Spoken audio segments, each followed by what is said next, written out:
ఆయుర్వేద వైద్యం మన సంప్రదాయ వైద్యం. ప్రకృతిలో సహజ సిద్ధంగా లభించే పత్రాలు, వేర్లనే ఔషధాలుగా ఉపయోగించడం అనేది మనకొక్క ఆయుర్వేద వైద్యంలోనే కనిపిస్తుంది. విషముష్టి మొక్క అలాంటిదే. దీన్నే వాడుకలో మనం నక్స్వామిక అని కూడా పిలుస్తూ ఉంటాం. మన చుట్టూ పరిసరాల్లో విరివిగా లభించే విషముష్టి మూలిక విషతుల్యమైనదైనప్పటికీ తగు మోతాదుల్లో వాడడం ద్వారా అనేక అనారోగ్య సమస్యల్ని నయం చేయొచ్చని చెప్తారు ఆయుర్వేద నిపుణులు. విషముష్టి మూలిక గురించిన పూర్తి వివరాల్ని ఇప్పుడు తెలుసుకుందాం.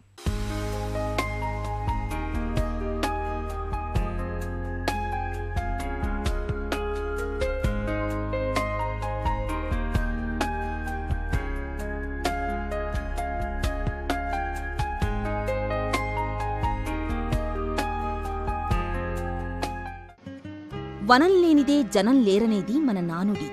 ఆయుర్వేదం ఈ సూత్రాన్ని మరింతగా నొక్కి చెబుతుంది.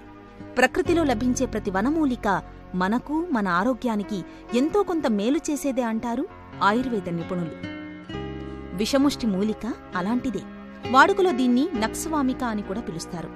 ఆయుర్వేద పరంగా తిండుకమని, రమ్యఫలమని, నీలసారమని ఇలా రకరకాల పేర్లతో పిలుస్తారు నిపుణులు. విషముష్టి మూలిక పేరుకు తగ్గట్టుగానే విషతుల్యమైంది. ప్రాచీన కాలంలో యుద్ధాల్లో శత్రు సైనికుల్ని తుదముట్టించేందుకు విషముష్టి మూలికను విరివిగా ఉపయోగించేవారని చరిత్రలో ఉంది. ఈ మూలికలో ఉన్న రసాయనాలకు తరుణ వ్యాధులు మొదలుకొని దీర్ఘకాలిక జబ్బుల వరకు ఎన్నింటినో నయం చేసే గుణం ఉందని చెబుతున్నారు ఆయుర్వేద ఫిజిషియన్ డాక్టర్ భాస్కర్ రావు గారు. విషముష్టి నక్స్వామిక అని పిలువబడేటువంటి ఒక సాధారణంగా గుబురుగా భారతదేశంలో దక్షిణ ప్రాంతము, ఉత్తర ప్రాంతము అన్ని ప్రాంతాలలో విరివిగా పెరగగలిగేటువంటి ఈ మొక్క యొక్క ఔషధోపయోగాలు, ఆయుర్వేదంలో దీని యొక్క ప్రాముఖ్యతను గురించి తెలుసుకుందాం. దీన్ని సాధారణంగా ఆంగ్లం లోపల సూసైడ్ ప్లాంట్ అని, పాయిజనస్ ప్లాంట్ అని అంటారు. దీని లోపల స్ట్రిక్నైన్, బ్రూసైన్ అనేటువంటి ఒక ప్రత్యేకమైనటువంటి ఆల్కలాయిడ్ పదార్థాలు ఉండడం చేత దాదాపు 1% నుండి 2% వరకు ఉన్నాయండి. ఇవి spinal stimulant, vasoconstriction properties, respiratory stimulations, cardiac arrest చేయగలిగినటువంటి తీవ్రమైనటువంటి అంశాలు దీనిలో ఇమిడి ఉన్నాయి. ఒకప్పుడు శత్రువులను హతమార్చడానికి ఈ ప్లాంట్ నుంచి వచ్చినటువంటి సారాల్ని వాడేవాళ్ళని మనకు శాస్త్రీయపరంగా తెలుస్తుంది. అయితే ఆయుర్వేద రీత్యా చూసినట్టయితే స్పైనల్ స్టిమ్యులెంట్గా వాసో కన్స్ట్రిక్షన్ కలిగి రెస్పిరేటరీ స్టిమ్యులెంట్, కార్డియాక్ అరెస్ట్ చేయగలిగేటువంటి ఈ ఔషధాల్ని, దీని యొక్క బెరడును, దీని యొక్క ఫలాలని, దీని యొక్క పూలని మనము వివిధ వ్యాధులలో విరివిగా వాడతాం. దీని యొక్క పండ్ల రసము నుండి వచ్చేటువంటి స్వరసాన్ని జాగ్రత్తగా తీసి వడగట్టి ఆ రసాన్ని గనక శరీరం పైన వారానికి ఒకసారి గనక లఘువుగా మర్దన చేసినట్టయితే కాంప్లెక్షన్ను పెంచగలిగేటువంటి ఆస్కారం ఉంది. కలర్ను రంజింప చేయగలిగేటువంటి గుణాలు దీనికి ప్రత్యేకంగా చెప్పబడ్డాయి. అట్లాగే ఈ పండ్ల స్వరసాల నుండి వచ్చినటువంటి బోధకాలు ఉండేటువంటి రోగగ్రస్తులకి లేపనంగా పూసినట్టయితే ఆ లింఫ్ ఎడిమా, ఏదైతే లింఫ్ ఛానల్స్లో ఉండేటువంటి లింఫాటిక్ అబ్స్ట్రక్షన్లో నీరు లింఫోరియా రూపంలో కాలు నుండి పూర్తిగా ఆ స్వెల్లింగ్ అంతా, దానిలో ఉండేటువంటి స్రావం అంతా బయటికి రావడానికి ఆస్కారం ఉంది. దీనిలో కొన్ని ప్రత్యేకమైనటువంటి ప్రిపరేషన్స్ కూడా ఉన్నాయి. దానిలో ముఖ్యమైనటువంటిది మీకు చెప్తానండి.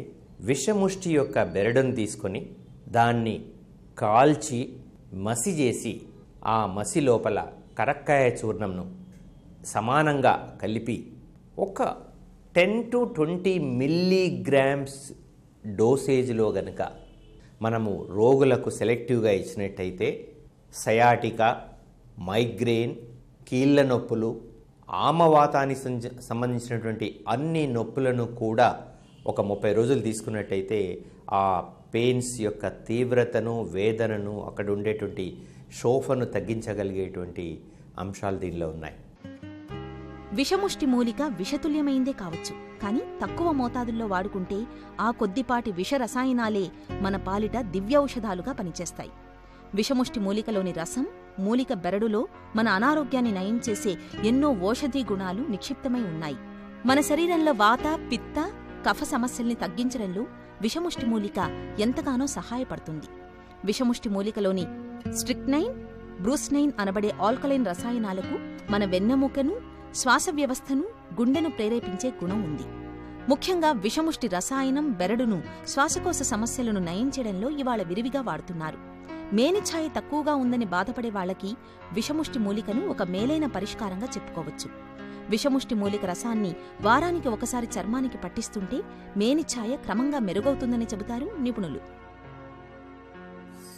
దీని యొక్క బెరడును మనము గుమ్మడి ఆకులతో చుట్టి దాన్ని పుటపాక విధి లోపల దాని నుండి సారంను తీసి ఆ సారము 5 to 10 ml కనుక పిల్లలకు కానీ పెద్దలకు కానీ తాగించినట్టయితే అన్ని రకములైనటువంటి డయేరియా వ్యాధులు మనం పోవడం చూస్తాం.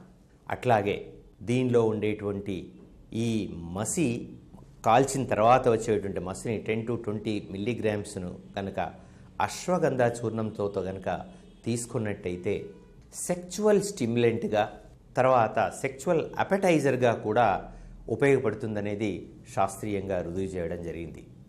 దీని నుండి తయారు చేసినటువంటి నేతితో, అంటే ఈ చెక్క బెరడును నేతిలో పాకం చేసి వచ్చినటువంటి ఆ నేతిని కనుక వివిధ రకాలైనటువంటి బర్న్స్ మీద కనుక పూసినట్టయితే దానిలో first grade, second grade burns తొందరగా తగ్గేటువంటి ఆస్కారం ఉందని శాస్త్రీయంగా పరిశోధనలు రుజువు చేశాయి.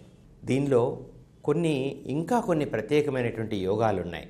ఈ యోగాలలో కనుక తీసుకున్నట్టయితే దాని లోపల దీన్ని త్రిఫలాలు, పిప్పళ్ళు, త్రికటుకాలు ఈ చూర్ణాల యొక్క కాంబినేషన్తో చేర్చినట్టయితే మనకు శ్వాసకాశకు సంబంధించినటువంటి వ్యాధులని, తర్వాత కఫహరంగా, వాతహరంగా కూడా ఇది పనిచేస్తూ రోగులకు వివిధ రకాలుగా ఉపయోగపడుతుంది. దీనిలో ముఖ్యంగా తెలుసుకోవాల్సింది ఏంటంటే ఈ మొక్క పేరే విషముష్టి. దీని యొక్క డోసేజు, దీని యొక్క ఉపయోగాలు ఆయుర్వేద వైద్య పరిరక్షణలో వాడినట్టయితేనే సత్ఫలితాలను పొందగలిగే అవకాశం ఉంటుంది. విషముష్టి మూలిక రసాన్ని బోధకాలపై నిత్యం పూస్తుంటే క్రమంగా బోధకాలు తగ్గిపోతుంది. ఇక విషముష్టి బెరడును కాల్చి మసిచేసి ఆ మసిలోపల కరక్కాయ చూర్ణాన్ని సమానంగా కలిపి ఒక 10 లేదా 20 మిల్లీగ్రాముల పరిమాణంలో నిత్యం తీసుకుంటూ ఉంటే దీర్ఘకాలికంగా వేధించే సయాటికా, మైగ్రేన్, కీళ్లనొప్పుల వంటి సమస్యలు త్వరగా తగ్గుముఖం పడతాయి. విరేచనాలు పట్టుకుని ఎంతకీ తగ్గకుండా వేధిస్తున్నప్పుడు విషముష్టి బెరడు నుంచి తీసిన సారాన్ని 5 లేదా 10 మిల్లీమీటర్ల పరిమాణంలో తీసుకుంటే చాలు, విరేచనాలు ఇట్టే తగ్గిపోతాయి. బెరడును కాల్చిన తర్వాత వచ్చిన మసిని సుమారు 10 నుంచి 20 మిల్లీగ్రాముల పరిమాణంలో అశ్వగంధ చూర్ణంతో కలిపి తీసుకున్నట్లయితే సెక్సువల్ స్టిమ్యులైజర్గా పనిచేస్తుంది. ఇక బెరడును నేతిలో పాకం చేసి ఆ నేతిని కాలిన గాయాలపై పూస్తే గాయాలు తొందరగా మానతాయి. విషముష్టి మూలికను త్రిఫలాలు, పిప్పళ్ళు, త్రికుటాలతో కలిపి తీసుకుంటే దీర్ఘకాలికంగా వేధించే ఆస్తమా, బ్రాంకైటిస్ వంటి శ్వాసకోశ వ్యాధులు త్వరగా తగ్గుముఖం పడతాయి. అయితే విషముష్టి విషతుల్యమైంది కావడంతో ఈ మూలికను డాక్టర్ల పర్యవేక్షణలో మాత్రమే వాడుకోవాలి.